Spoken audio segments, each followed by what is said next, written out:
Hindi ito rule of a single person.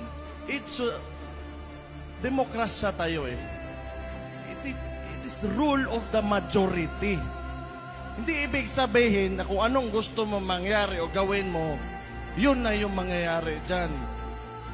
Kailangan mong pakinggan yung boses o ano yung mga sentimento talaga ng mga tao.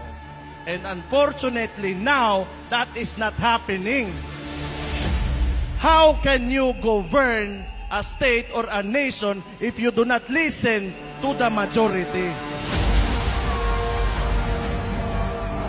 That is also one reason kung bakit, alam nyo, nandito talaga ako.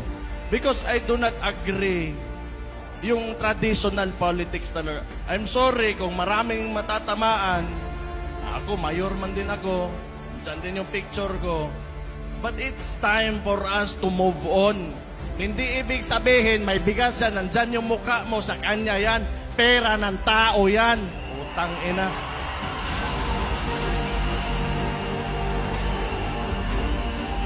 Kunwari, sa kanya yung pera na yon, hindi naman talaga.